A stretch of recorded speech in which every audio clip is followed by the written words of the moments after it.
Hoje é uma live muito importante aqui para toda a categoria eletricitária. Vamos lá, grande Pedro Ruas, hoje, que foi um dos responsáveis aí para a nossa manutenção da empresa, mas a gente já vai falar sobre isso aí.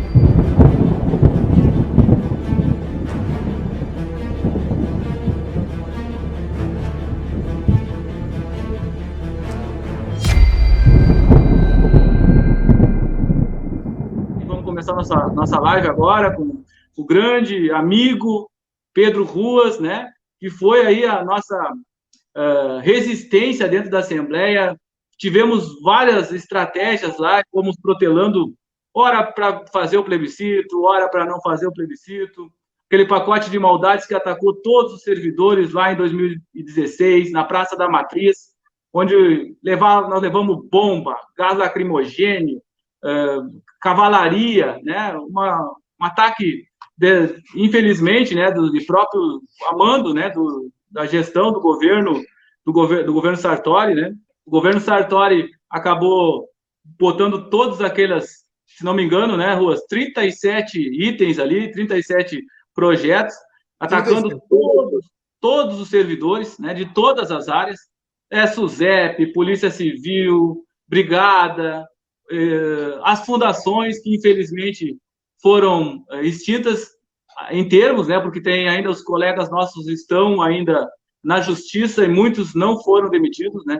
Mas eu queria, Ruas, que tu trouxesse para nós aí umas primeiras palavras aí, né, de início, né, sobre como é que foi o início da nossa luta lá em 2016. Olha, Fabrício, eu primeiro quero reiterar aqui a minha saudação às queridas companheiras e companheiros que estão nos acompanhando nesse momento e que também fizeram essa luta de forma intensa, né? De forma a nos entusiasmar, de forma a levar, muitas vezes, a assustar o próprio governo estadual. O Sartori se caracterizou como um destruidor do Estado, Fabrício. E naquele período de 16, né, até 18, nós tivemos enfrentamentos pesados mesmo, onde algumas pessoas, fora da Assembleia, ou seja, que não eram deputados, como é o teu caso, se destacaram muito na luta. A tua liderança ali foi extraordinária. E eu quero destacar o papel das pessoas que eu fui me lembrando e anotando aqui, o Sérgio, né, que acho que está nos ouvindo o Sérgio aí, né? Deve estar na live o Sérgio aí. Sim, o Serginho, baita liderança. O Stives, né, eu vou me lembrando de cabeça aqui, eu fui anotando agora, a Cassandra, o Leandro Luiz, lá de Bagé. Né? De Rio Grande. O Leandro é de Rio Grande. O Leandro é de Rio Grande, exatamente. Bagé que morasse antes, isso. O Leandro é de Rio Grande. A Rejaner, o Christian. O Christian tá aí, tá aqui na live, entrou agora aqui, ó. Um abraço aí, Christian. O Marcelo Paludo, não sei se está por aí o Marcelo. O Silvio. O Michael de Pelotas, grande amigo também. E fui me lembrando aqui de cabeça. Claro que esqueci todo mundo aqui, mas lembrei desses de cabeça. E quero, na pessoa deles, que pude me lembrar agora, e particularmente na tua, Fabrício, agradecer a essas bravas companheiras, a esses bravos companheiros que foram vitais na nossa resistência. Eu tenho orgulho, você sabe, de dizer que, enquanto eu fui deputado, não acabaram com o plebiscito. Não conseguiram passar a emenda constitucional. E nós lutamos muito, porque havia esse respaldo de vocês. Havia uma força dos eletricitários que contagiava a nossa atuação. E nós tínhamos que fazer um trabalho de morde e assopra, ou seja, de bater pesado e depois negociar alguma coisa, no sentido de adiamento, no sentido de levar adiante uma votação que em determinado momento nos era desfavorável, depois favorável, talvez. Até aquele dia histórico, Fabrício, Sérgio, que nos ouve agora aí, em que nós vencemos no voto. Vencemos no voto, teve apoio de deputados da própria base, nós trabalhamos muito, esses deputados, nós colocamos em vários momentos assim a contagem, né, que nós fazíamos de voto a voto, e todos nós nas galerias, e todos nós fora da Assembleia também, e no plenário o que podíamos fazer ali. Tantas e tantas vezes usamos a tribuna para fazer a defesa da CE, da CRM, da Sulgás, das fundações em 16. Fundações. Isso aí foi um crime cometido. São governantes, tanto o Sartori quanto o Leite, que passam para a história do Rio Grande, vocês não se iludam. Eu tenho 64 anos e vivi muita coisa, tive a honra de ser amigo pessoal do Dr. Brizola, que ao encampar a Bondancher criou, na verdade, a verdadeira CE. E essas pessoas aí vão passar para a história, tanto o Sartori quanto o Leite, como péssimos governantes, como péssimos gestores e como traidores dos interesses do Estado do Rio Grande do Sul. Traidores dos interesses do Estado do Rio Grande do Sul. Muito mais, Fabrício, do que atacar a categoria profissional dos eletricitários, muito mais do que atacar os trabalhadores mineiros, muito mais do que atacar o pessoal da Sulgás, muito mais do que atacar o pessoal das fundações, dos crimes cometidos, destacaste agora, o Sartori e o Leite, eles atacaram o Rio Grande do Sul. Eles atacaram a nossa matriz energética. Eles conseguiram destruir, em boa medida, todo o trabalho que o povo levou anos para construir. A tecnologia, a busca de informação, o trabalho de pesquisa. Os caras extinguiram a FEE, a Fundação de Economia e Estatística. O Rio Grande do Sul ficou sem saber qual era o seu PIB. Destruíram a Fundação Zoobotânica. Um crime ambiental. A Corag. A Corag, a FDRH, a Cientec. É uma coisa inacreditável o grau de destruição que chegou o governo Sartori e continuou o governo Leite. O Leite é uma mera continuidade do Sartori. Não se iludam com isso, porque ele não é nada melhor que o Sartori. Em alguns aspectos, talvez seja até pior. E olha, não tem projeto, né? Não tem projeto. Não tem projeto, não tem nada. Uma situação muito ruim para todos nós, gaúchos, que temos que conviver com isso. Mas eu quero dizer assim, e te devolver a palavra, porque é importante, Fabrício, um relato a partir daqueles momentos, né, na Assembleia, a tua visão também disso, como um líder do processo, e lembrando aí que essa luta, pessoal, isso é importante terem na cabeça bem claramente. Essa luta não terminou. Essa luta não terminou. Agora que houve a questão da pandemia, agora que houve toda uma mudança no mundo, na questão social e econômica, nós temos um trabalho político e jurídico a realizar em andamento. Houve aquela ADI do PSOL, do PT e do PCdoB, importantíssima. É uma ADI que tem, né, conteúdo jurídico sério, pode fazer diferença. O nosso trabalho político continua. Aliás, eu espero que tenhamos aqui, se me permite o Fabrício, fazer uma propaganda eleitoral. Acho que é uma propaganda eleitoral, porque o Fabrício está buscando uma tribuna forte e séria em Rio Grande, como vereador, e eu busco de novo uma tribuna da Câmara Municipal este ano. Eu penso assim, Fabrício, eu tive 5 mandatos na Câmara Municipal, um mandato na Assembleia, fui um dos mais votados e o coeficiente eleitoral não permitiu, você sabe como foi. Sim. Onde há uma tribuna para defender o povo e as causas justas, ali é o meu lugar. E é para lá que eu vou, e essa tribuna esse ano é na Câmara Municipal. E essa tribuna também é honrada e séria aí em Rio Grande, onde vai disputar. E essa luta da CE, ela continua, essa luta pela manutenção da CE como empresa pública, Isso é uma luta de uma vida.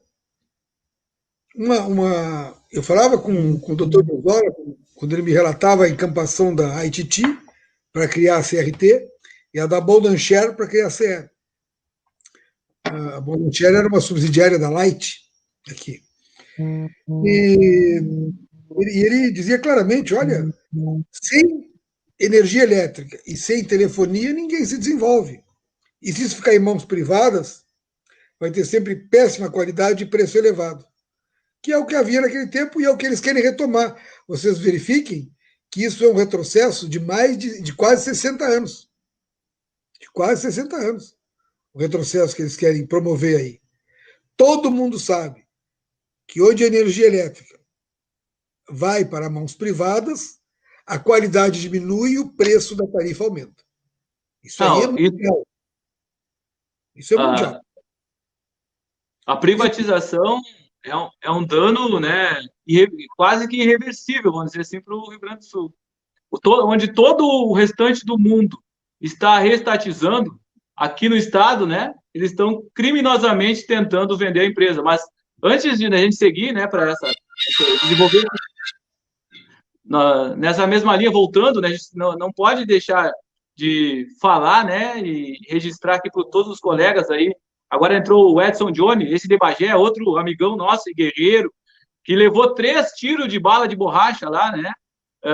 O Alex Soner, que a gente passamos as noites lá na frente da Assembleia, né, naquelas votações tristes, né, que a gente viu o pessoal saindo de lá chorando, né, já no governo, no mandato anterior, onde tinha uma maioria de deputados, vamos dizer assim, de esquerda, né, mas onde o senhor fazia toda a diferença, fazia o elo, né, entre a direita, entre a esquerda, conseguia conversar, articular, né, e uma vez lá, nunca vou me esquecer disso, foi na mudança do prazo, né, que o Sartori queria aumentar o prazo para poder colocar o plebiscito em votação.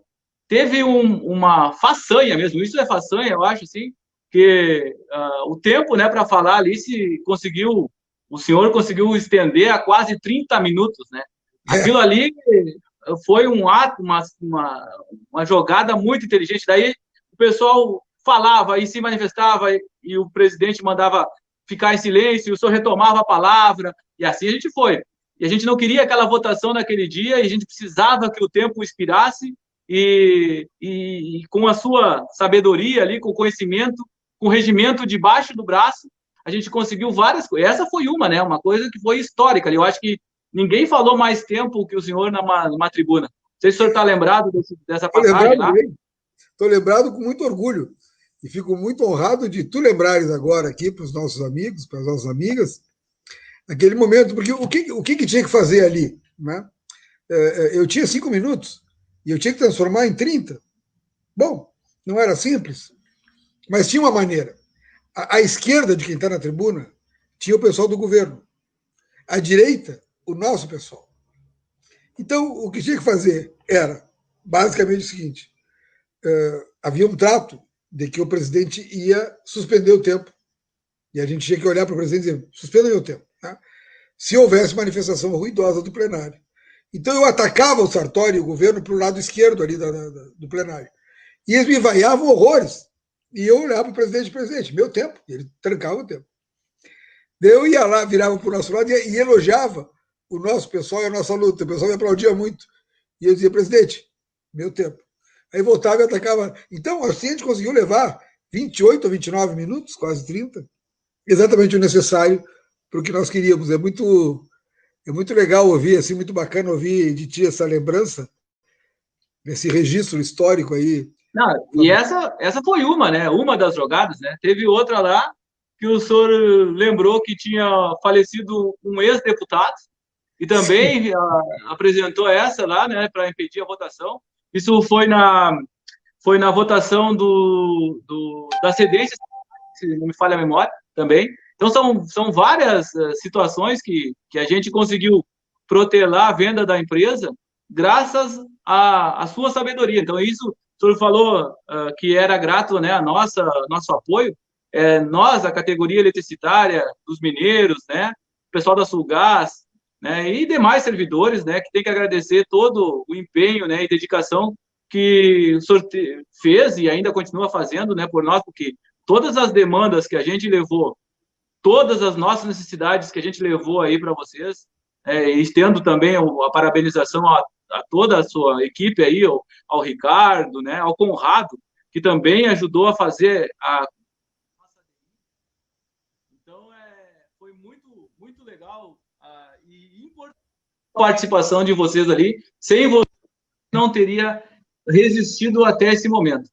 Além disso, né, o senhor era o líder, né, o senhor era dono de uma bancada, voltando mais um pouquinho, né, isso foram vários, né, se a gente começar a lembrar que a gente vai passar a noite conversando, porque na reunião de líderes, se 3 líderes derem contrário, não ia a votação. E teve uma passagem que dizia o seguinte, pelo regimento, se tiver representatividade de 28 deputados, poderia ir à votação. Mas se 3 lideranças derem contra, não ia à votação. Chegou num momento lá onde já tinha as assinaturas dos 28 deputados. A gente levou uma rasteira, inclusive, né, do Socella, que o Socella foi lá e pelo PDT, ele era líder do PDT, ele assinou pelo PDT. A Juliana ficou enlouquecida, mas ele assinou pelo PDT. Chegou na reunião de líderes, parou tudo. Pedro Ruas, ali a Estela e a Manuela trancaram a votação e morreu na casca. Então, são coisas assim que eu acho que a gente, pessoas, entre aspas, normais, que não têm esse convívio com a Assembleia, nem sabem o que acontece. Porque a nossa venda já estava definida em 2016. Eu escutei aí na Assembleia, quando a gente começou lá atrás, com um grupo de amigos, que a gente não tinha associação, né? Hoje a gente tem a ADFERS, que é uma ferramenta na luta que veio para somar, ajudar os sindicatos, né? Ajudar nessa construção, que não é uma associação de lazer, é uma associação de luta. A gente tem isso como objetivo, como meta. Isso a gente não vai afrouxar nunca, né? Esteja eu na presidência, esteja outro colega, porque além de ser uma associação assim legalizada, né, instituída, nós somos um grupo de amigos que temos uma causa comum, que é manter as nossas empresas e não deixar que o patrimônio público seja rasgado, como os deputados da direita acabaram fazendo agora, né, nesse novo mandato aí, onde levamos um score de 40-13 na votação da PEC 272 e depois na votação na segundo turno, porque tem que ser em 2 turnos, de 39-13.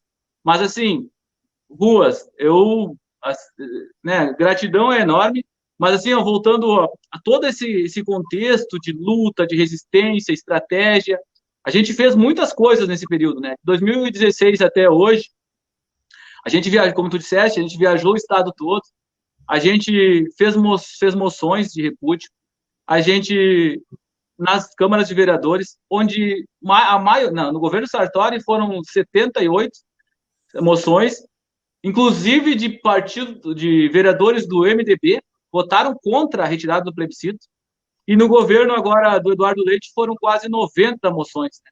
Então a gente conseguiu mostrar, né, na verdade, assinado, tudo está aí na Assembleia, que a representatividade, o legislativo do Estado, não quer que privatize, não quer vender as estatais.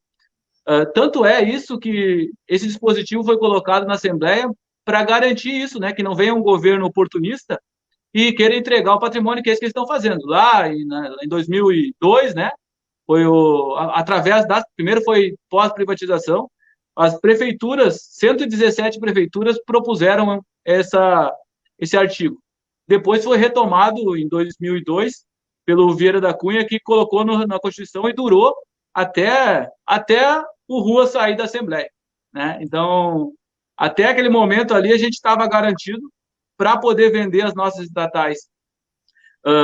Teria que escutar o povo gaúcho, que é o principal interessado nisso, e é para isso que o Legislativo está ali, para servir, para proporcionar ao povo condições, né, de uma vida digna, e infelizmente isso não aconteceu. Mas antes, além das moções, né, das câmaras de vereadores, fez um outro projeto que eu levei juntamente, a gente pesquisando, descobrimos que poderia ter um projeto de iniciativa popular.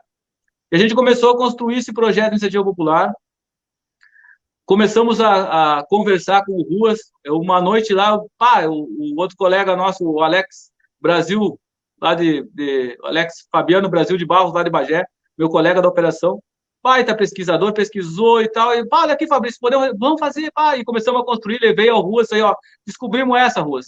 E a gente começou, o Ruas foi o primeiro que pegou essa ideia, levou lá a outros deputados, o Jefferson Fernandes também foi parceiro, e ele que começamos a construir esse projeto de iniciativa popular, né, que foram coletados na primeira coleta, né, que a gente até acabou abrindo em duas, mais de 84 mil assinaturas, e o Ruas foi, né, um dos principais articuladores ali na Assembleia, e nós, como categoria, em 2 meses, na verdade, a gente estava, né, construindo e buscando assinaturas, tem todos aqui que estão participando da live, buscar assinaturas, foi um mutirão no Estado, e a gente, uma coisa inédita em todo o Brasil, nunca tinha acontecido, eles se sentiram até perdidos, né, Ruas? Não sei se tu quer falar sobre isso, chegamos com caixas de assinatura lá, né? Até é importante esse teu resgate histórico integral, Fabrício, porque como tu participaste de cada segundo de toda essa luta, tu consegues fazer uma bela retrospectiva. E eles falaram sobre as caixas rapidamente. Eu quero fazer aqui uma homenagem, e tu trouxeste com justiça o nome do então deputado Vieira da Cunha. E o deputado Vieira da Cunha foi um grande amigo meu e fez essa emenda brilhante, fantástica na Constituição Estadual. E eu gostaria de aproveitar o teu registro para fazer a minha homenagem ao trabalho do Vieira da Cunha, o registro de quão importante foi e quantos anos nós conseguimos manter essas empresas, e estamos lutando ainda usando aquele trabalho legislativo fantástico do Vieira da Cunha. Quanto às caixas, é interessante registrar que a Assembleia nunca tinha visto isso. Nunca houve um registro desse. De chegar a tantas caixas e caixas, e eram caixas vermelhas gigantes, assim, com tanta assinatura, Fabrício. A Assembleia não tinha onde guardar aquelas assinaturas.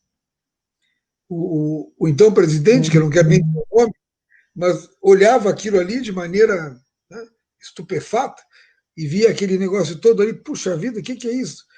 Estava desesperado, era para queimar as assinaturas ali, mas não tinha como queimar, porque estava ali. Aquilo ali era o povo do Rio Grande se manifestando, já que a consulta plebiscitária, a consulta democrática estava sendo impedida. O correto, o adequado seria, numa consulta popular prevista na Constituição Estadual, foi um golpe, né, na Constituição aqui. Consultou o povo tinha que ser consultado. Então deram um golpe na Constituição, tirando o artigo que garantia a democracia. Porque mas, Ruas, desculpa te cortar, mas tu falaste que foi um golpe. Não foi só um golpe na retirada do plebiscito. Foi um golpe eles não terem aceitado as nossas assinaturas. Porque existia todos os pré-requisitos. E o presidente da época, que tu não quiser citar, mas eu vou citar, que foi o presidente Luiz Augusto Lara, ele recebeu todas as assinaturas, só que o parecer dele e o não recebimento foi uma desculpa pífia, porque a gente estava respaldado. Eles disseram que o povo não poderia fazer aquele ingresso daquela maneira. O povo, na teoria, o povo, na prática, não tem o conhecimento legislativo, não tem a forma de como proceder. E o senhor, como advogado, até pode trazer isso para os nossos colegas aqui. Agora chegou o Elvis, da Sulgás, outro lutador que está junto conosco aí, construindo ainda a resistência, né, e outros colegas aqui de Rio Grande, né, que estão entrando aqui na live. Então, como jurista, né, o senhor pode dizer isso para os nossos colegas aí que estão assistindo a live, por que eles não aceitaram isso? Se existia o respaldo tanto estadual quanto na legislação federal. E olha, Fabrício, quando eu não citei o nome do Luiz Augusto Lara, foi por uma situação bem simples. Eu acho que ele não merece nem ser citado pelo papel indigno que teve ali. Por sinal, né, o pessoal entrou com uma ação e cassou aqui no TRE o mandato desse deputado. Ele não está cassado porque tem um recurso lá no TSE, no Tribunal Superior Eleitoral em Brasília. Mas aqui ele foi cassado numa ação do pessoal.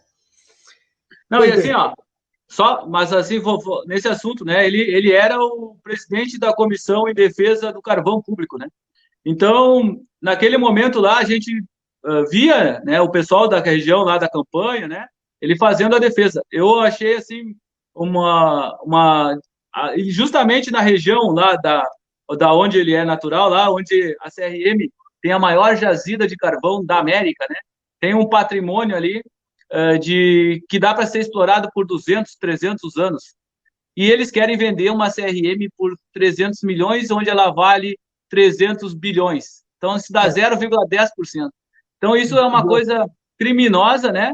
Que eu acho que o povo poderia ter tido a opção, a escolha, não era nada além disso que a gente queria, que o povo dissesse, eu quero vender a CRM ou não quero vender a CRM. Eu quero vender a CE ou não quero. Eu quero vender a Sugasta ou não quero. Isso, né, o senhor que está nesse mundo político aí há 14, né, mandatos, né, 14 eleições que o senhor me comentou, né, eu acho que é legítimo ao povo essa situação de poder fazer essa escolha. Eu acho bom o teu registro aí, Fabrício, e eu quero também saudar o Elvis Vargas, um guerreiro da Sulgás, lutador, esteve em todos esses momentos que nós relatamos no início da live, na primeira meia hora da live, e o Elvis representou sempre, e muito bem, por sinal, essa nossa luta e representa, continua lutando. E nós, naquilo ali, Fabrício, eu tive assim eu não posso dizer uma decepção com esse Lara, mas a confirmação de que era um péssimo deputado. E como presidente da Assembleia nem se fala. Porque ele deu, como tu disseste muito bem, ele deu o segundo golpe. O primeiro golpe era o golpe do governo, né? Era o golpe do Leite. O governo que, na continuidade do governo Sartori, o destruidor Sartori, na sua fase 2, chamada Eduardo Leite, eles dão o golpe na Constituição Estadual. Porque eles retiram o artigo que garantia ao povo o direito de decidir. O direito de analisar e dar o seu posicionamento. Então, retirar um artigo desses é um golpe na Constituição. Isso foi um golpe dado pelo governo do Estado, pelo governador, né? Seguindo a linha Sartori, o Eduardo Leite faz isso, com apoio de boa parte da Assembleia. E o segundo golpe é do então presidente Augusto Lara, quando ele, numa manobra, não reconhece aquelas milhares de assinaturas absolutamente legítimas, dentro do espírito democrático que a legislação prevê e que mostra o caminho, indica o caminho, foi esse o caminho, o que foi trilhado, não foi um caminho diferente. E isso não foi considerado, e numa jogadinha lá de parecer, né, de parecer jurídico, invalidaram para aquele momento aquelas milhares de assinaturas. Isso nada mais é do que a continuação daquele golpe no povo.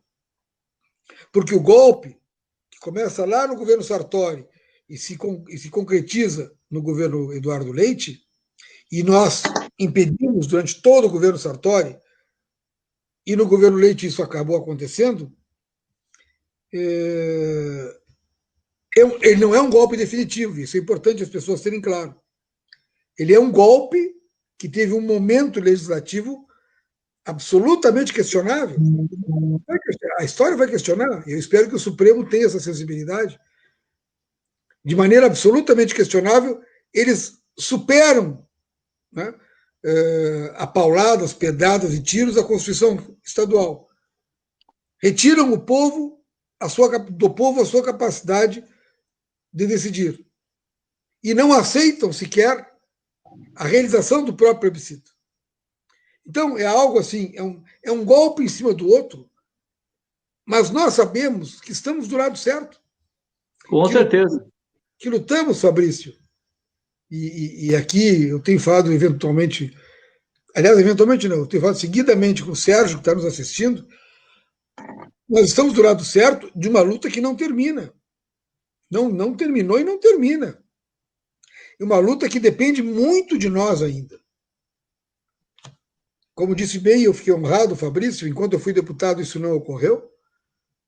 Mas agora nós temos condições também de continuarmos essa luta, porque há outros patamares de combate que serão utilizados. Nós temos o jurídico, nós temos o político, e esse político tem também o econômico. Isso se desdobra em várias outras situações e circunstâncias, onde nós vamos identificando ali, né, no governo Leite, uma reprodução da linha bolsonarista, do ultra-neoliberalismo de direita, de ultradireita também, fascista, e que nós temos como combater, e cada vez que se mostra para o povo mais e mais que ele lutou, suou sangue, esse patrimônio que é do nosso povo, e está sendo retirado assim, ou estão tentando retirar assim, tentando retirar assim, haverá resistência. O povo será defendido. Nós sempre tivemos essa obrigação histórica, que para nós é uma honra poder ter esse papel, defender esse patrimônio do povo. E isso continua ocorrendo, Fabrício. Continua ocorrendo porque nós temos aquela ADI, nós temos a luta política de enfrentamento, nós temos mandatos que virão, nós temos novos vereadores, que eu imagino que nós dois seremos, né, para usarmos tribunas fortes em favor dessa luta. Nós temos outros prefeitos também, em todo o Estado. Então, são cenários que se modificam e nós temos que estar atentos e saber aproveitar as oportunidades num combate tão duro. Rua, se tu me permite, né, tu falaste uma coisa importantíssima aí, que a luta, né, na verdade, não terminou e não vai terminar tão cedo, e é uma luta constante. E a luta se renova assim como nós nos renovamos dia a dia, né, e temos que nos reinventar. E nessa linha de pensamento, a gente também, juridicamente, tentou barrar o processo de votação aqui. Infelizmente, até pelo alinhamento na época do jurídico, que a gente entrou com mandato de segurança e vocês assinaram um mandato de segurança lá para barrar, e aconteceu que eles não analisaram e perdeu o objeto. Uma coisa incrível, o nosso amigo Luiz Gustavo, doutor Luiz Gustavo, que tem feito todo o nosso acompanhamento jurídico, nos ajudando aí na construção da ADI, disse que nunca tinha visto isso, né? Inclusive, o gabinete estava fechado, o gabinete lá do Tribunal de Justiça estava fechado no dia das votações. Então, assim, é uma coisa muito triste que o golpe, como o senhor acabou de dizer, acontece em várias instâncias e em vários poderes. Mas a gente está aí para resistir, né? E se reinventar e tentar buscar soluções a cada dia, né? Quando fecha uma porta, a gente vai lá e vai abrir mais outras, né? A gente não vai afrouxar. Esse é um dos motivos que eu estou ouvindo, né? Para ser candidato aqui a vereador, para ocupar os espaços, porque a gente precisa disso. Mas a situação da ADI, né? Que o senhor citou aí, a gente tem uma ferramenta ainda na luta que ninguém acreditava. A gente começou a construir lá no Fórum em defesa das estatais, né? Fórum em defesa das nossas empresas, que a gente levou à Assembleia, e o senhor, a gente conversando ali, não tinha outra pessoa para ser o nosso coordenador. E ali a gente foi desenvolvendo toda essa situação da construção da ADI, porque era uma ideia. E essa ideia, até que se concretizasse, demorou 1 ano e meio até terminar todo essa desenvolvimento da tese, da ideia, e fomos indo, até que chegamos hoje, né? Na verdade, hoje ela está no Supremo Tribunal, mas foi uma construção, né? Também uma coisa por ter perdido aqui no Estado, vamos dizer assim, por a gente não ter conseguido manter o plebiscito, a gente viu que aquilo era uma coisa totalmente contrária à Constituição, e a gente foi buscar uma decisão do Supremo Tribunal Federal. Para isso, Ruas e pessoal aí que está nos assistindo aí, o Elvis, né, que muito contribuiu também para essa ADI, um cara também excepcional, assim, que tem um conhecimento bárbaro, assim, ele é um cara que tem uma visão jurídica também, né, e está sempre na luta, assim como outros, o Alex Soner também, né, todo mundo aí fez a parte de ajuda, de apoio. Mas a gente foi buscar as assinaturas, e para poder buscar as assinaturas dos presidentes dos partidos, porque para tu entrar com uma DI no Supremo Tribunal Federal, teria que ser alguém que tivesse uma representatividade a nível federal. Então a gente, né, de cara já o pessoal aí, o Ruas, aceitou a ideia, né? A gente estava junto, tanto que o advogado aí do pessoal estava construindo junto com o Luiz Gustavo lá, o Conrado, né? E pegamos a assinatura dos três presidentes, do presidente do PSOL, do presidente do PCdoB, que o Juliano Roso intercedeu por nós, né? E buscou essa assinatura, que também já não está mais na Assembleia, né? Ele também contribuiu muito nessa resistência lá no outro mandato. E o PT, o Elvis, também construiu bastante ali através do partido lá. E a gente tem as 3 assinaturas lá. Hoje, essa DI, que a maioria do pessoal não acreditava, é um fato concreto que tem as 3 assinaturas dos deputados, dos partidos. Além de ter as 3 assinaturas dos partidos, existem amicus curiae, que são os amigos da corte, vamos dizer assim, são instituições de nível federal que também poderão ser chamadas, né? Acho que a parte jurídica o senhor pode me explicar melhor, mas são 7 amicus curiae hoje que a gente tem lá. A Federação, a FNU, né? Federação Nacional dos Humanitários, a CSB, a FENATEMA, o FICENG, o CENG-RS, o CEAP Sindicato. Então, são esses os nossos amigos curiae que estão na nossa DI, na 6291, que foi distribuída no dia 17 de dezembro de 2019, com todo esse histórico que a gente trouxe aí, que serve de base para a nossa DI, mostrando que o Legislativo, através das moções, não queria que se retirasse o plebiscito, mostrando que o povo não quer também tirar o plebiscito, tanto é que assinou conosco, né, assinou abaixo assinado 2 vezes. A primeira vez foi essa que a gente já citou há pouco, e tem uma outra leva de assinaturas que a gente ingressou também na Assembleia, juntamente com a ADI, só que a ADI foi no Supremo e as assinaturas foram na Assembleia Legislativa. Essa aí foi pedida agora como referendo, né? Ela está tramitando, acho que o Ruas pode trazer mais informações para nós ali, são mais de 100 mil assinaturas, Ruas, tu sabe disso, né? E para que as pessoas aí entendam isso, que não é fácil, e não é 100 mil assinaturas, não é um abaixo-assinado comum. Tem que ter pré-requisitos, tem que ser com o título de eleitor, tem que ser um percentual de cada município do estado de eleitores, e a gente conseguiu bater todas essas metas. A gente recebeu, a gente coletou assinaturas, aí está aí o trabalho do Christian também, que fez, o Jairo também, que fizeram todo o trabalho aí de contagem, de seleção dessas assinaturas. O pessoal de Porto Alegre, né, do CAENF também se empenhou muito, né? Todo o estado, né? Isso foi uma coisa, um trabalho, né, de todo o nosso, de todos os cantos do Rio Grande do Sul. E isso está aí tramitando na Assembleia. Tu pode trazer alguma informação, como é que está o processo lá, como é que está a situação dessas, porque na verdade, né, elas já servem como base para a DI. Mas existe agora essa solicitação do referendo.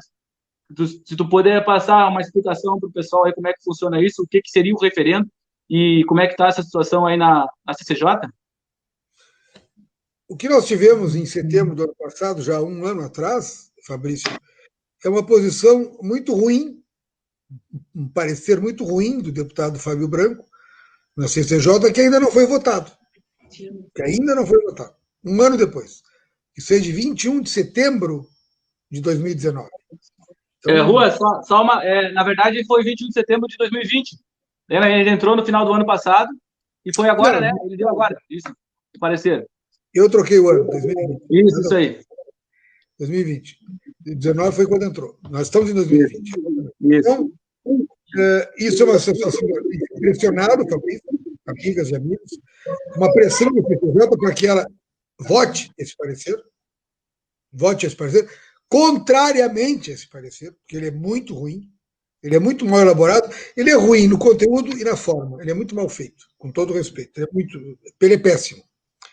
Na outra ponta, lá no Supremo, eu acredito na nossa ADI. Ela foi elaborada com base em princípios de formação democrática e de direito constitucional que são inquestionáveis. São princípios assim que orientam todo o chamado direito positivo, ou seja, o direito vigente em cada época no nosso país. Uhum. Em todo esse processo jurídico, quer dizer, que se construiu para chegar à ADI, não existe uma única falha, não existe uma única ponta solta que nos levasse a temer quanto ao mérito do que nós apresentamos.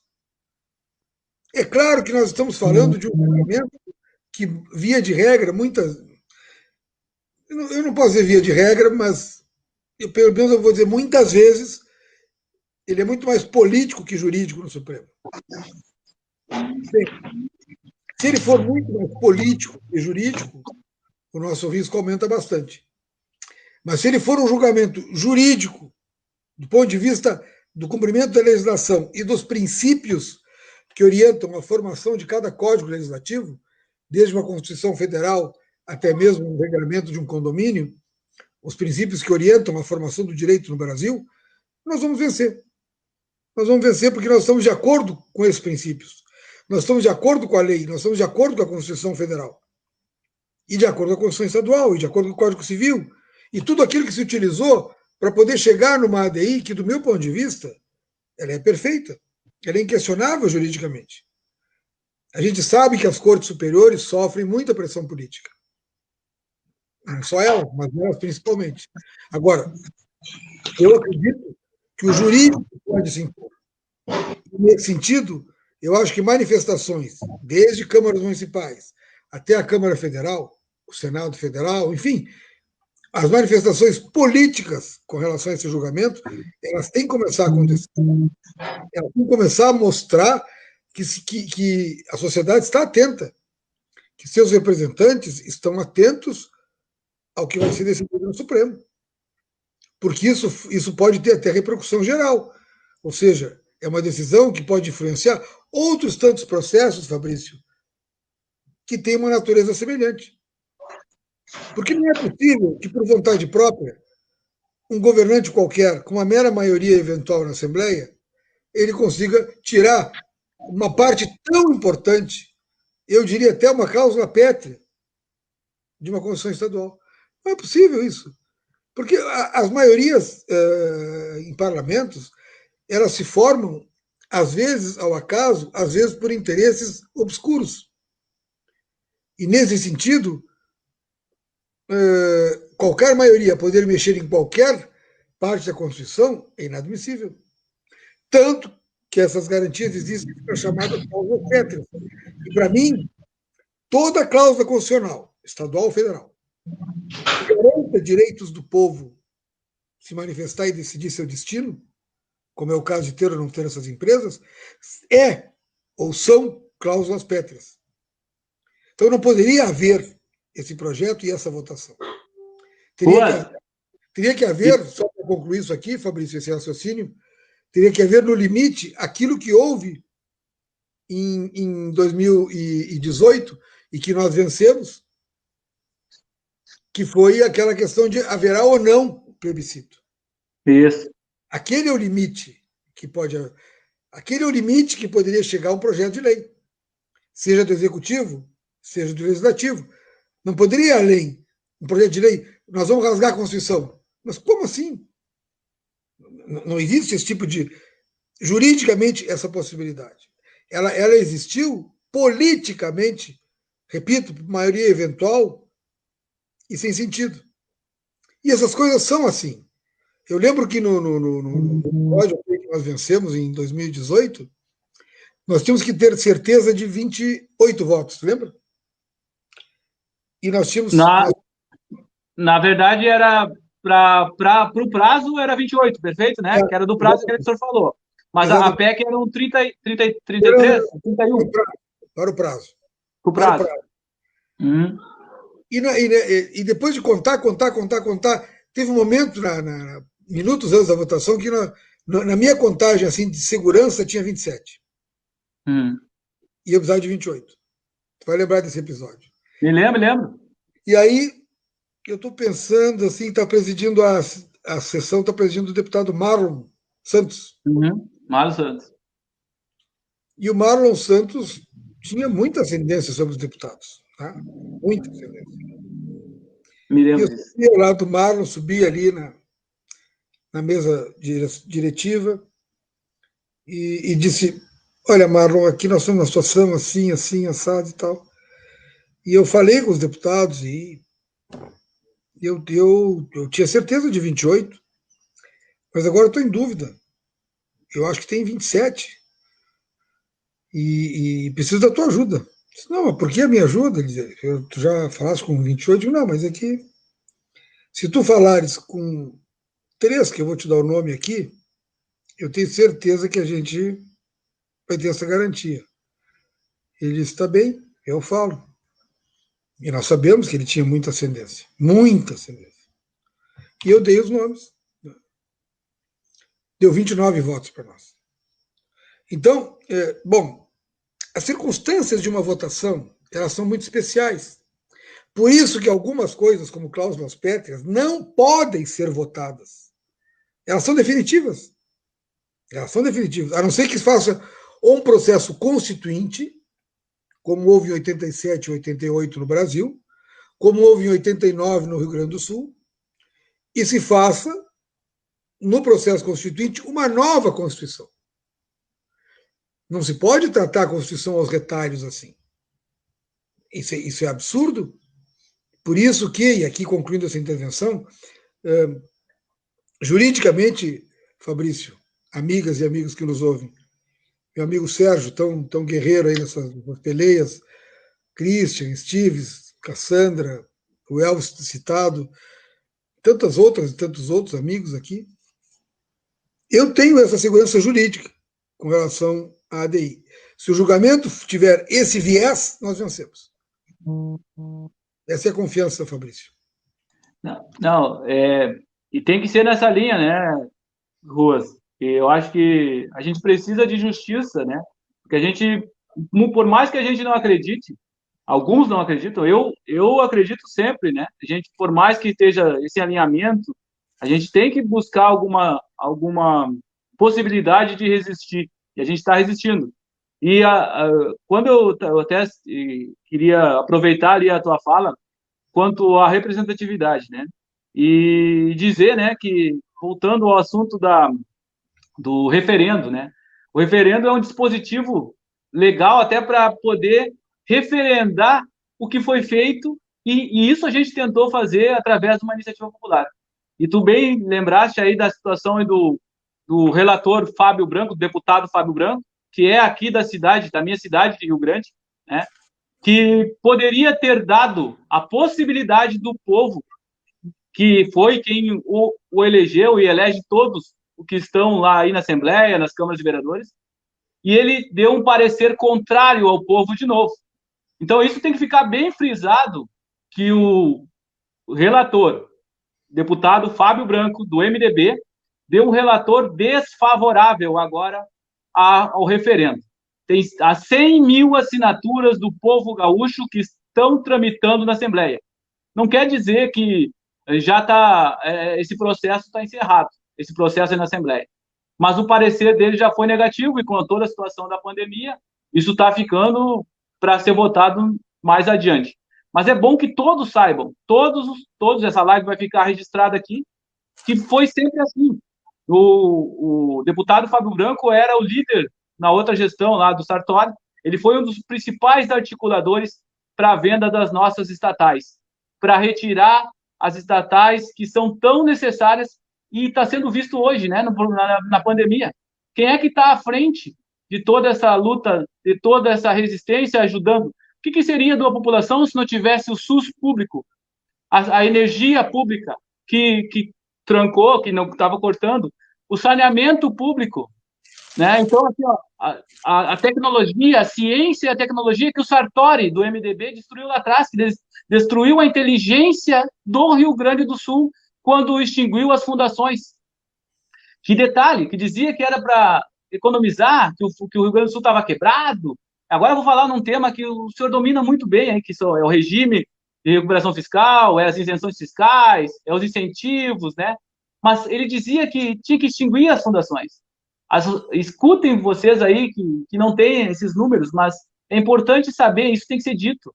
As fundações do Estado do Rio Grande do Sul representavam 0,50% dos gastos do Executivo.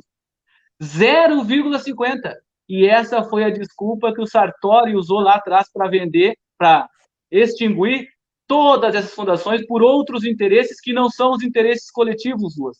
Ele, como tu dissesse, destruiu a FEE, a Cientec, teve que contratar outras fundações aí, né? Por um montão de grana. Quem é que paga esse prejuízo? É o povo gaúcho. Quem é que vai pagar o prejuízo agora? Teve um colega nosso aí, o Luciano Pitros, falando sobre o monopólio privado. Eles tiraram, não foi só o plebiscito, eles deram direito agora a uma estatal chinesa, a CPFL, que é, na verdade, a State Grid, que é a maior acionista, se ela já tem 2/3 do Estado, a comprar a todo o nosso setor energético. Como é que vai ficar a regulação disso? Quem é que vai pagar pelo aumento da energia? Assim, ó, é uma coisa absurda que as pessoas não sabem. E eu vou seguir falando, sempre vou seguir fazendo denúncias, a questão do ICMS, Ruas. A CE vinha pagando o ICMS rigorosamente. Por um alinhamento do Sartori, com já o andamento já ali combinado com o Eduardo Leite, pararam de pagar o ICMS. Propositalmente. A nossa gestão da CE, de lá para cá, parou de pagar o ICMS, que tem uma maior multa, é 20% a multa.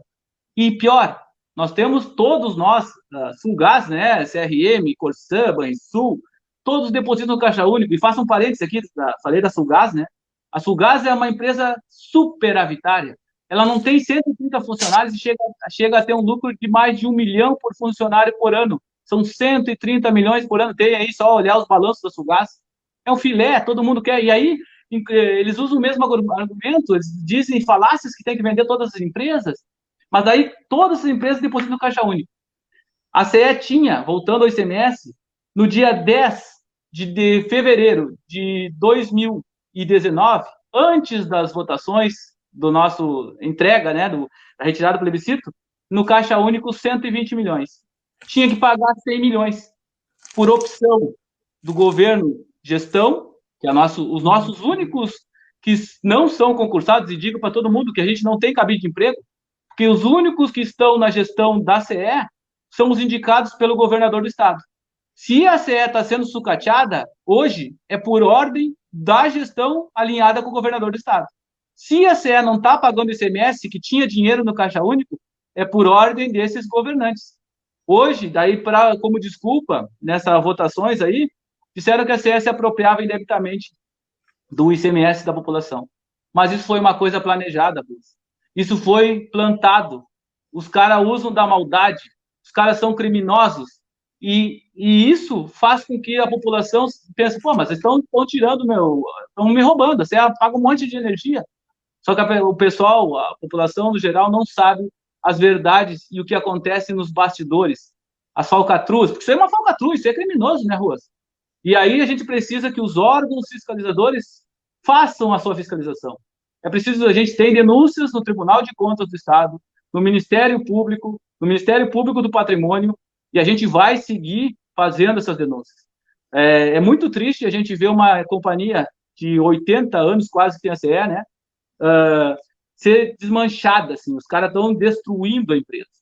Os caras estão agora fazendo toda uma reestruturação societária, e para poder facilitar e enxugar e já deixar preparada para as empresas que poderão comprar, né? Que, na verdade, voltando à história do monopólio, né, Ruth? Isso aí, tu pode nos falar aí com mais propriedade, tu sabe de toda essa nossa luta e quando foi retirada a Constituição, essa situação, né, de manter para o Estado a energia, né? Quando abrir para a venda, poderá uma empresa só ficar com todo esse monopólio. Então, é muito triste isso e quero ver quem vai segurar isso aí. Os chineses vão... E o dinheiro vai ir para onde? Vai ficar no Rio Grande do Sul? E o dinheiro que iria para o nosso caixa único aí, onde é que vai ficar? Quem é que vai ajudar? Quem é que vai pagar essa conta quando tiver mais as nossas estatais? É importante registrar, Fabrício, tu colocaste de forma muito adequada a questão das fundações, e eu quero contar rapidamente 2 episódios daquele momento de 2016. Perdão. Um deles, o Sartori faz a extinção da Cientec e vai ao Japão. E ficou encantado no Japão, saiu manchetes nos jornais, com as usinas termoelétricas no Japão. Que eles utilizavam o carvão mineral e tinham filtros extraordinários que transformavam aquilo numa energia barata e limpa. Os mesmos filtros que a Cientec produzia, num carvão inferior ao de Candiota. Isso é o que usa o Japão. E eu disse isso na tribuna na época, mas o governador não conhece a Cientec, não conhece nada. Um outro dado. Um dos argumentos do Sartori, o destruidor, e agora tem o Leite, o destruidor parte 2, a missão, né? O Sartori dizia assim, não, mas as fundações custam 117 milhões de reais ao ano ao Estado e elas geram 1.200 empregos. Então isso não tem maior significado, nós vamos ter que extinguir porque é muito caro. Em 2016 isso. Veja só, Fabrício, vejam os amigos aqui. No mesmo ano, em 2016, no mesmo ano, o Sartori encaminhou um projeto que foi aprovado, infelizmente, contra o meu voto, evidentemente, concedendo 380 milhões de reais de crédito e subsídio, ou seja, 380 milhões de reais em dinheiro, para uma empresa chamada Videolar Inova, vocês lembram dessas denúncias que eu fiz, e que gerou no Estado 5 empregos. 1, 2, 3, 4, 5. 5 empregos. Então, nas fundações, 117 milhões por ano era muito dinheiro e gerava 1.200 empregos. Geravam. A Videolar Inova, com 380 milhões, gerou 5. Dinheiro do Estado. E eu nem falo apenas, e já seria bastante, os empregos que as fundações geravam. Eu falo muito mais. Eu falo nessa tecnologia da Cientec. Eu falo no soro antiofídico da Fundação Zoobotânica. Eu falo no trabalho extraordinário que o Rio Grande do Sul ficou sem saber seu PIB, porque a Fundação de Economia e Estatística foi fechada. Eu falo no trabalho da FDRH, na Corag, eu falo no trabalho de fundações que foram vitais e seriam centrais para o desenvolvimento nosso. Então, aquilo, tu tens razão, Fabrício, quando tu fala nos bastidores. Olha o que é isso. 117 milhões, 1.200 empregos. Sem falar em toda a tecnologia, em toda a capacidade. Aquilo que o povo levou anos para construir, para consolidar para si. Extinto num canetaço. Do outro lado, 380 milhões entregues a um empresário, chamado Lírio Parisotto, que gerou 5 empregos no Estado. Isso é uma vergonha. E a linha do leite é a mesma. É igual. É igual. Ele nem está preocupado, na verdade, em ter um grande valor pela CE. E aí entra o nosso papel de dizer isso também. Ele quer simplesmente passar para a iniciativa privada. O projeto é esse. O projeto é esse. Então não é. Nem seria alguém equivocado numa linha neoliberal. Não. Achando que daria algum dinheiro. Não. Ele quer passar, para ele a vitória é terminar sua gestão tendo conseguido vender CSRM Sulgás. É isso. E nós estamos aí para resistir. O nosso nome, Fabrício, nosso nome, amigas e amigos, é resistência. E se não é o nosso nome, é o nosso sobrenome. E se não é nome nem sobrenome, é a nossa tarefa nessa etapa histórica do Brasil, do Rio Grande do Sul, de Porto Alegre, de Rio Grande, de Bagé, de Pelotas, de todo o nosso povo gaúcho, que não pode perder esse patrimônio extraordinário esses patrimônios, como já perdeu tanto, patrimônio seu, porque essa gente, esses governantes passam, o Estado fica. E o que eles fizeram contra o nosso Estado vai ficar na história. Sim, eles passam como criminosos. Mas está ao nosso alcance, continua ao nosso alcance a luta de resistência. E nós a travaremos enquanto for necessário.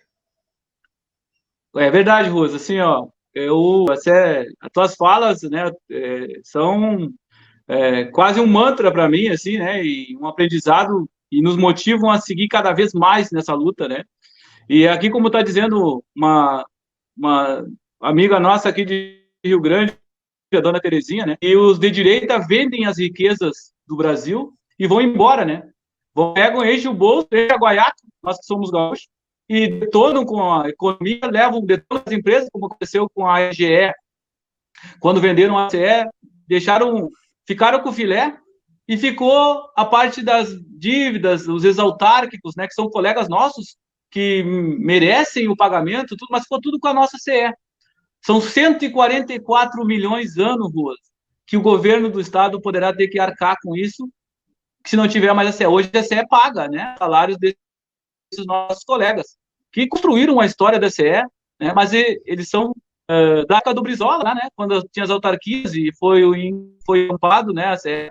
Então, é uma responsabilidade do Estado, da CE, continuar com os pagamentos dele.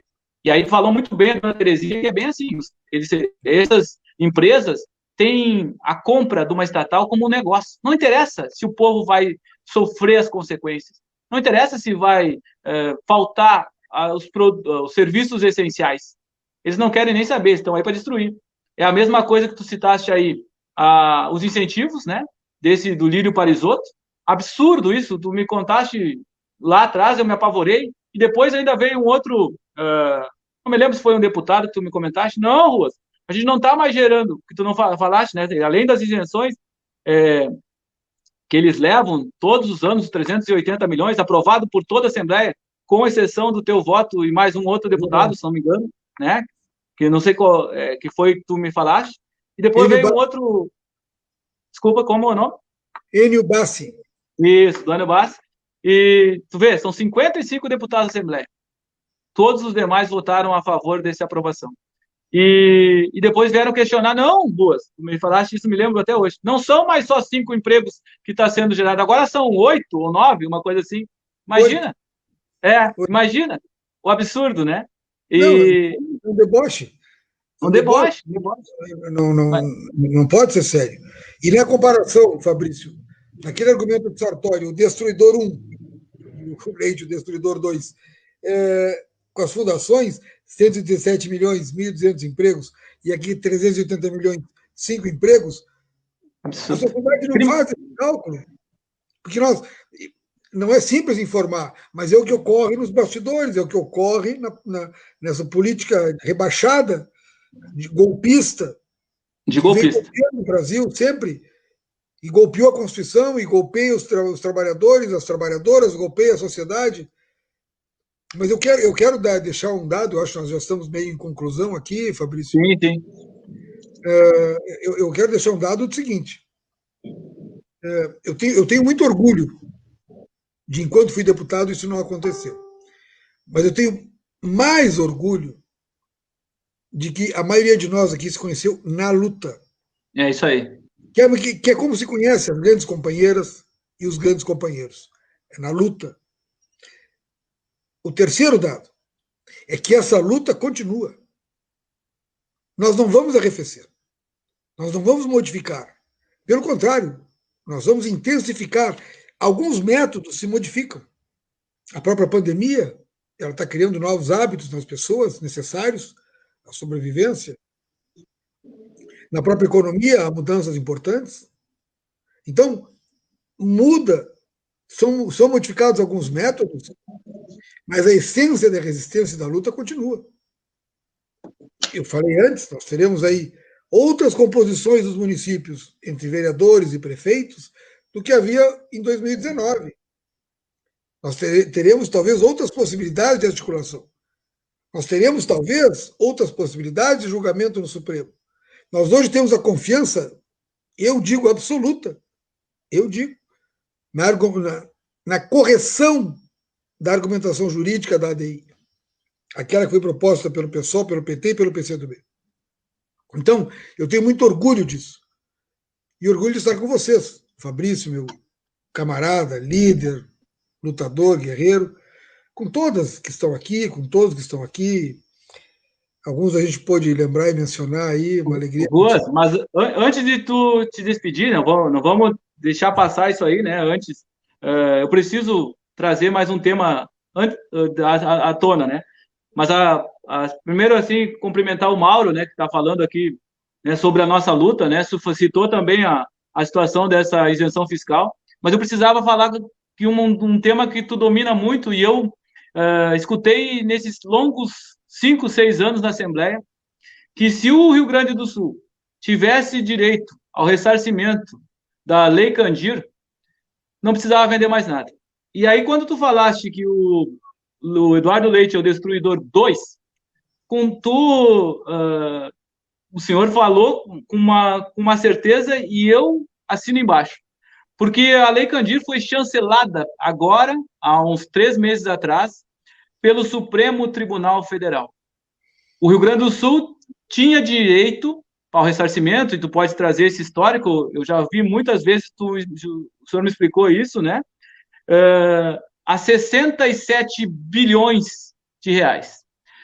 E agora, no meio da pandemia, existiu um acordo que foi feito pelo Rio Grande do Sul, pelo Destruidor 2, né? Que não tem projeto, né? Só o projeto dele é destruir o Estado, acordou em receber 6,4 bi. Isso são 8% do valor que o Rio Grande do Sul teria direito. E mais, escutem, assim, uma coisa absurda, em 17 anos parcelados. Então, eu queria que o senhor falasse alguma coisa que eu escutei várias vezes o senhor relatando essa situação da Lei Candir, que ninguém acreditava. O Rio Grande do Sul não tem direito. Está lá, o Supremo Tribunal Federal disse, Rio Grande do Sul tem direito. E o desgovernador destruidor do Rio Grande do Sul foi lá e fez um acordinho lá. Então, eu queria aproveitar, né, que o conhecimento que o senhor tem sobre a Lei Candir é vasto, então que falasse para o pessoal o que é a Lei Candir e o que o senhor pensa desse acordinho que ele fez lá. Fabrício, é uma boa oportunidade, e eu te agradeço, mas naquele governo Fernando Henrique Cardoso, em 96, havia um deputado chamado Antônio Candir, que apresentou um projeto de lei a pedido do Fernando Henrique Cardoso, presidente da República, naquela luta que ele tinha ali pela paridade dólar-real, 1 por 1. Né?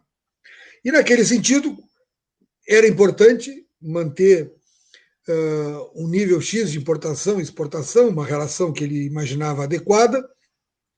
E a Lei Candir dizia o seguinte, que os produtos primários e assim vendidos e exportados e vendidos, eles não sofreriam, eles não teriam taxação do ICMS, basicamente, que é o imposto estadual. Ora, isso foi uma loucura, porque o que aconteceu a partir dali? Aquela soja, aquele grão de soja, que era transformado, gerando empregos na transformação, na indústria de transformação, em óleo, que era transformado em tantas coisas, passou a ser exportado diretamente. Por quê? Porque ele não pagava tributo. E o Estado perdendo. Aí o governo federal disse, não, isso para soja e para qualquer produto. Os produtos primários, enfim. O Estado perdendo, e geralmente para a China, viu? O governo federal prometeu compensar essas perdas. Nunca compensou. E tu tens razão, são quase 70 bilhões de perdas que o Rio Grande do Sul teve. Isso foi muito bom para esses barões do agronegócio. Porque foram quebrando todas as indústrias pequenas, médias e até grandes de transformação, que geravam empregos. E os produtos passaram a ser exportados diretamente na sua forma original, ou seja, primários. E transformados fora, gerando empregos fora. A compensação nunca veio. E era uma idiotice acreditar na compensação. Era uma imbecilidade acreditar nisso. O que o Leite fez agora foi indigno. Ele vendeu os interesses do Rio Grande. E era simples, era muito simples resolver isso, dentro do próprio espírito da Lei Candir. Faz assim. Veja só, Fabrício, a fórmula singela de quem tem alguma experiência em legislação. É singela. O produtor primário, se a necessidade da isenção, ele paga o tributo e o governo federal o ressarce. Então o Estado não tem prejuízo. Então seria simples. Manda o produtor ser ressarcido pelo governo federal. Essa é a fórmula. Esse seria o formato. E não o Estado deixar de ganhar para depois ser ressarcido, porque nunca será, porque os governantes são fracos, são frágeis, são comprometidos, têm medo ou não têm caráter. Então, não dá para confiar nessa gente. Portanto, o Estado tem que ganhar, tinha que ter seus 70 bilhões quase de volta. E o produtor, se o governo federal quer realmente isentá-lo de pagar, quer compensá-lo, sei lá o quê, o produtor paga para o Estado e depois se ressarce ele com o governo federal. E não deixar o Estado nessa situação lamentável e triste. É muito difícil viver um momento desse, sabendo de tudo isso, Fabrício, que está errado e que nós temos que suportar. Mas a Lei Candir, ela foi um desastre para o Estado e a gerência, a gestão, digamos assim, do ressarcimento dela foi uma traição ao Rio Grande do Sul. Ruas, foi muito bom tu relatar e explicar isso para todo mundo, né? Por que da onde surgiu a Lei Candir que todo mundo dizia que não tinha direito? E esses, como diz o Johnny aqui, se existe alguma maneira de responsabilizar esse canalha. Agora, daí tu responde isso para nós. E o Mauro está dizendo assim, ó, sobre o cruzamento de contas. Por que não cruzar as contas? Já que o Rio Grande do Sul deve tanto, então é simples. Vamos acertar aí. Eu devo 50, tu me deve 60, sobrou 10, bola segue o jogo. Mas e tem uma outra situação, Ruas, que a Lei Candir não é só do Estado. Ela é dos municípios. E por isso tem um percentual de 25% que é de cada município. O senhor Eduardo Leite aceitou esse acordo, ele está lesando os municípios do Rio Grande do Sul. E quando tu diz que a gente precisa ter outras trincheiras, estar ocupando outros espaços, a gente precisa sim estar na Câmara de Vereadores, estar na Prefeitura, estar na Assembleia, a gente precisa ocupar esses espaços. Eu não tinha essa visão.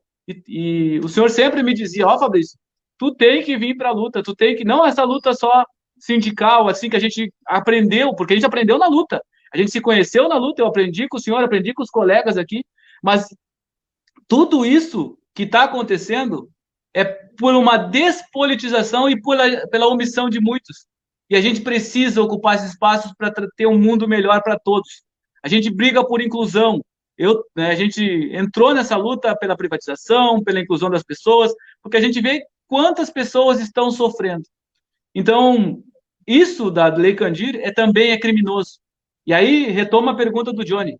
Existe alguma possibilidade, né, de responsabilizar esses gestores canalhas, né, canalhas criminosos? Assim como eles estão fazendo com o Estado, tem os gestores das nossas empresas estatais também estão fazendo nas estatais. A CE, por exemplo, que está no processo de modelagem, depois, só para terminar, quando a gente terminar, a gente vai deixar mais uma mensagem para os nossos colegas que não está vendida. A CE não está vendida. Eles querem, estão divulgando nessa mídia entreguista aí, que, como tu disseste, não mostram a realidade, não há interesse. As imagens da Praça da Matriz, nós sendo bombardeados ali, apanhando, né, da cavalaria, enfim, com gás lacrimogênio, ninguém não apareceu. Não apareceu nada. Não vai aparecer quando na RBS? Não aparece. Por isso a gente volta a dizer, a gente tem que ocupar todos os espaços. A rede social, as câmaras de vereadores, enfim, tudo que a gente puder, os sindicatos, tem que estar na luta e não podemos afrouxar. Mas pergunto para ti, voltando só que eu ia falar das estatais, no caso da CE, né, que está no processo de modelagem. Aconteceu um caso que um dos diretores da CE foi a Bagé, né, onde a gente tem muitos amigos lá, o Johnny está aí, esse que fez a pergunta até, que eu citei no início, que levou 3 balas de borracha, o cara se doou, né, pela empresa, a gente se doou pela empresa. A CE era a 4ª distribuidora na tua época, do Brasil, no ranking da ANEEL, e por gestão, ela acabou indo parar sendo a última colocada. Eles deterioraram, eles destruíram, né, com a nossa empresa. Isso, volto a dizer, não é ato de gestão alinhado com o governo do Estado. É o governo do Estado que coloca os nossos gestores lá. E lá em Bagé, foi um dos diretores, lá, diretor administrativo da CE, e disse que se privatizar, vai piorar mesmo, vai piorar. Mas nós vamos fazer o seguinte, nós vamos fazer um alimentador, né, uma derivação lá em Bagé, que vai custar 3 milhões para a CE, mas nós vamos fazer para não deixar os ruralistas mal. Então, assim, não vai aumentar o valor da empresa, eles estão fazendo investimento na empresa, tirando o dinheiro próprio da empresa. Aconteceu outras situações na CE, que hoje o tema é CE, mas poderia ser qualquer uma das outras estatais, que é a mesma maneira que eles trabalham. Optaram em não buscar as linhas de crédito no BNDES, na agência francesa, né, na Eletrobras, e usaram os recursos próprios. Quando eles usaram os recursos próprios, Ruas, eles optaram assim, vamos usar os recursos próprios, vamos investir na CE, lá atrás, quando começaram a dever o ICMS, e vamos deixar o ICMS da desculpa que nós não temos dinheiro para pagar.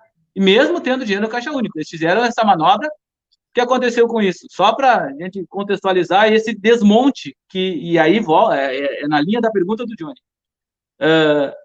Como a gente pode responsabilizar esses gestores, tanto das empresas quanto do governo, que acabam trabalhando em prol do desmonte da privatização? O que tu me diz sobre essa situação e o que a gente pode fazer enquanto sociedade?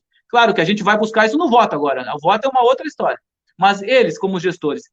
E só mais um parênteses para aproveitar que na tua fala que tu pode dizer. Eles tiveram a capacidade, os gestores da CE, num conselho administrativo que não tem nenhum representante eleito dos funcionários, que a lei 13.303 diz que tem que ter um representante eleito, e na CE não existe, tá? Nem no conselho administrativo e nem na diretoria, aprovaram um tal de seguro de indenidade. Vamos supor que eles estão fazendo avaliação, é o que falam, é que a gente sempre escutou. Entre 4 bilhões são as 13 empresas. Ruas, eles tiveram a capacidade de fazer um seguro de indenidade, escuta bem, no valor de 1 bilhão 850 milhões para os gestores da empresa. Então, daí é uma situação, né, vamos dizer, bem confortável. Eles podem fazer o que eles quiserem, podem destruir o patrimônio do Rio Grande do Sul e estão ali com o dinheiro deles segurado. Então, pergunto de novo, volto à pergunta do Johnny, o que a gente pode fazer com esses lacaios aí, com esses criminosos? Olha, isso aí é aquela história de que o lugar de ladrão é na cadeia e essa gente deveria ir para a cadeia. Porque vocês viram agora que o MPF denunciou, né, está denunciando o Ricardo Salles pela destruição do meio ambiente no Brasil, ministro do meio ambiente, péssimo, por sinal, lacaio do Bolsonaro. Pois bem, o que nós temos que fazer é buscar no MP, por exemplo, estadual ou federal, dependendo da circunstância, a sensibilização, a sensibilidade, melhor dizendo, para ver que isso aí são crimes, são delitos, sim. Tanto aquela questão da Lei Candir, que eu falei, porque trocar 70 bilhões por 6,700 em 17 anos, isso é um crime contra o Estado. É óbvio que sim, é evidente que sim. Esses gestores da CE que estão destruindo a empresa cometem crime contra o patrimônio público. Então nós vamos ter que, em algum momento, buscar uma reparação e uma criminalização, uma penalização, porque eles são criminosos, não tenho dúvida disso. E o Leite é também, e os gestores da CE também o são. Então, seja lá em relação à Lei Candir, que nós falamos antes, do péssimo acordo que fizeram, e aí a participação do Destruidor 2, que é o Eduardo Leite, seja em relação a esses gestores da CE. Seja em relação a quem quer que danifique, prejudique, dilapide, enfim, de alguma maneira traga prejuízo ao patrimônio público e fique comprovado que isso foi de forma criminosa, E nesses casos, e aqui é uma análise jurídica, nem é política, eu não tenho dúvida que eles estariam em cursos de Código Penal. Não tenho dúvida. Então é uma questão de momento, de adequação e de buscar, né, algum tipo de contato, de debate que envolva, e eu acho que é interessante que a gente possa fazer isso, até numa live como essa, no momento de pandemia, deixa passar esse momento aí da eleição em 40 dias, mas botar assim, representantes do Ministério Público Estadual, federal, de defensorias, alguns órgãos de prefeituras, para debater exatamente esses crimes, e algum magistrado também, algum desembargador, esses crimes, na nossa visão, são crimes, e do meu ponto de vista, são crimes mesmo, pela legislação atual, vigente. Esses crimes ficarão impunes? Qual é a maneira adequada? As denúncias no MP? Um BO, boletim de ocorrência numa delegacia de polícia?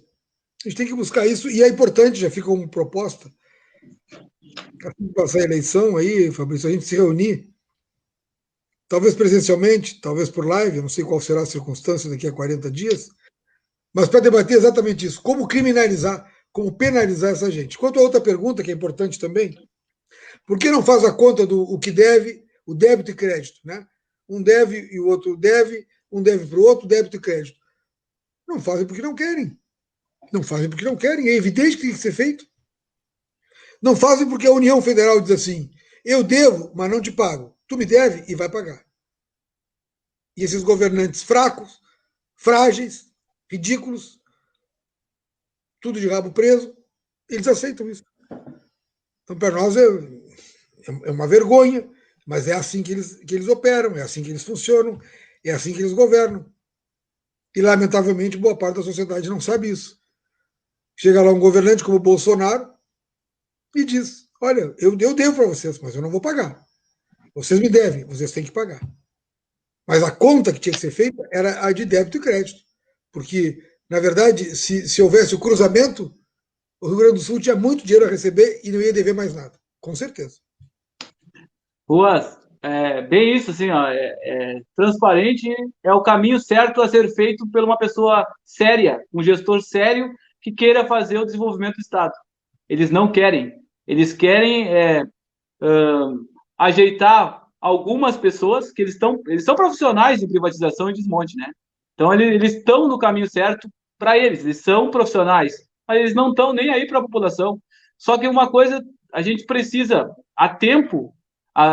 em tempo, né, fazer alguma coisa. A gente tem que fazer a denúncia. Existem já algumas denúncias que nós, como a DEFER, fizemos, alguns outros deputados também fizeram. O Jefferson Fernandes fez 4 denúncias para acompanhar a modelagem. A gente teve uma audiência pública a semana passada para tratar desse assunto, porque eles já estão dando como vendida a série, que vão vender o leilão vai ser aberto dia 8 de janeiro de 2021.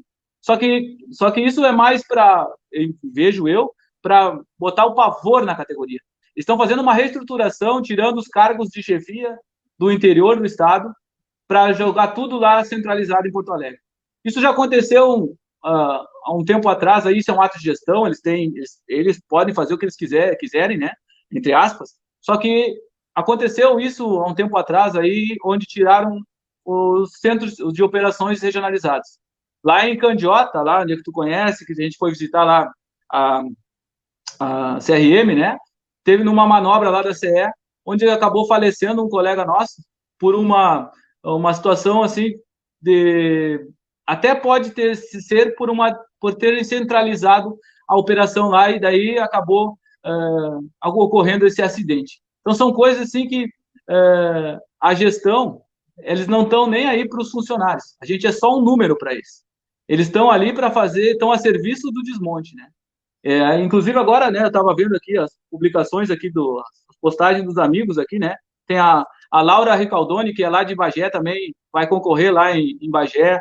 O Pedrinho, que é o Fernando Oliveira, foi um dos colegas nossos que esteve na praça na primeira vez lá, que a gente foi em 2016, lá de madrugada, chegamos lá, começamos o movimento.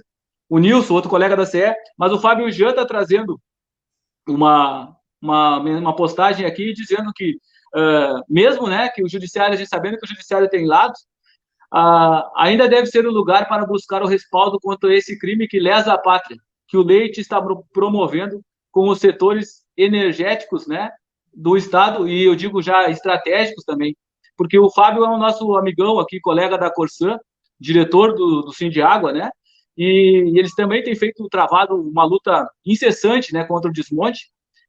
Inclusive agora existe um movimento aí de mudar as chefias, né? As chefias como da CE, as chefias da Corsã são funcionários de carreira, com exceção dos diretores. Então existe agora já uma determinação lá da diretoria que vai ter pessoas que não são funcionários de carreira na Corsã. Isso, para mim, assim, eu vejo como uma possível destruição da Corsã, porque são pessoas que são de fora da Corsã, não têm conhecimento, vão estar a serviço também do desmonte. É muito complicada a situação. E infelizmente, a gente falou bastante da CE, isso, a vontade que eles têm é fazer em todas as empresas.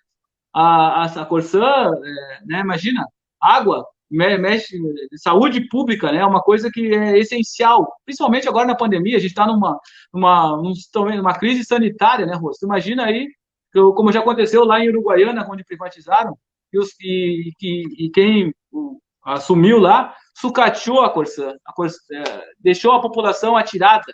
Então, isso tem a situação da Corsã que tem o subsídio cruzado, onde as empresas, as cidades maiores acabam ajudando, né, segurando todas as pontas das cidades menores.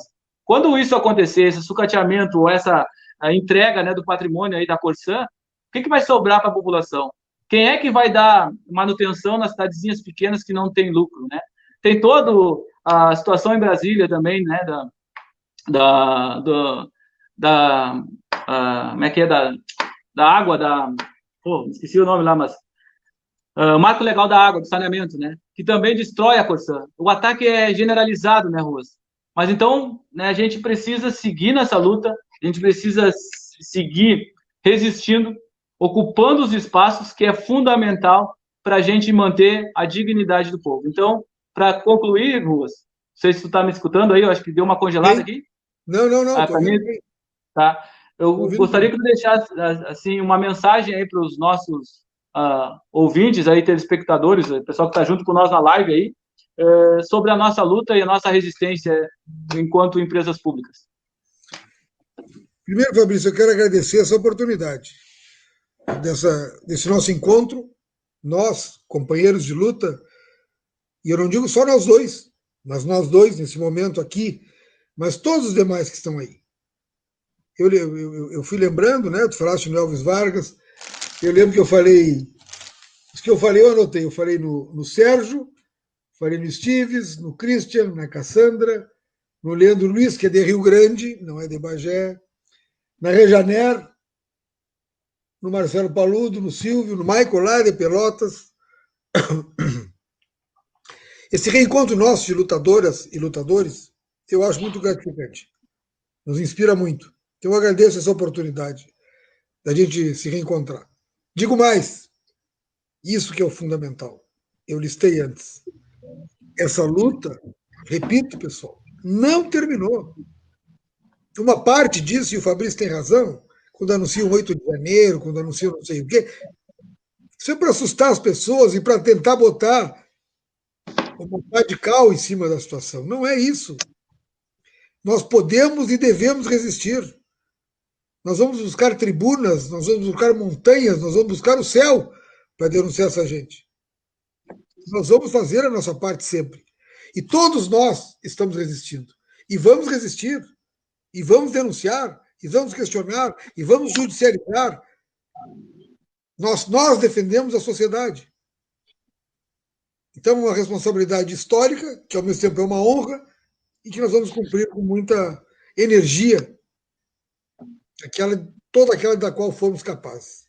Então, eu deixo aqui, Fabrício, para ti, o meu abraço fraterno, de companheiros de luta, a todas as amigas, a todos os amigos, também companheiros de luta, que nos deram a honra de assistir essa live, e saibam que tem aqui em mim um companheiro sempre pronto para o combate, para a defesa do que é justo, para a defesa do patrimônio público e da nossa sociedade. Forte abraço. Muito obrigado. Nós que temos a agradecer, grande amigo, companheiro de luta, professor Pedro Ruas, né? A gente agradece mesmo e sabe de toda essa luta que a gente elencou algumas coisinhas aqui, né? Porque foram muitas outras, não daria tempo. Já está, acho que, mais de 1h30 aí, né? E agradecer a todos os colegas que estão aí nos prestigiando até o momento, escutando as nossas histórias. Eles também né, têm muito a contribuir. E essa resistência só aconteceu mesmo graças à nossa união, graças à nossa unidade, graças a gente buscar o mesmo objetivo, né, de ter essa visão de sociedade, de coletivismo. Então, eu agradeço mesmo, Ruas, a ti, ao pessoal aí da equipe técnica, a Ana aqui, que deu toda a assessoria aqui, né, os bastidores para mim, e grande a todos os colegas, a grande Ana está aqui, chegando aqui na frente, aqui, e aos colegas ali, né, que sem eles, né, e a gente não estaria nesse momento resistindo. E dizer para todos mesmo, que a gente não está vendido. Tem muita água para passar por debaixo dessa ponte, né? Tem muita coisa para acontecer. Tem a ADI, tem as denúncias que estão lá e as denúncias que vamos fazer nas ruas, vamos buscar. Tem projetos a nível estadual e federal, que a Luciana, acho que entrou aqui no Rio Grande do Sul, tentando suspender a venda das estatais no momento que tem 1 ano após. Tem várias coisas que a gente pode fazer e a gente não vai afrouxar. Então, pessoal, a gente termina aqui dizendo para todos muito obrigado. Acreditem, né, que a gente não está vendido, que a gente pode resistir. E eu gosto de uma frase, e não é por acaso que a gente criou esse hashtag lá, criou não, a gente começou a usá-lo, né, porque já existia, mas é uma hashtag de todos, né, que é juntos somos mais fortes. E só assim a gente vai fazer a diferença para o mundo melhor. Obrigadão, Ruas, obrigadão a todos. Até a próxima aí, se Deus quiser, vamos fazer mais umas 10 lives aí, né, Ruas? Vamos embora. Abraço. Estamos juntos. Estamos juntos. Tamo juntos. Valeu. Muito obrigado.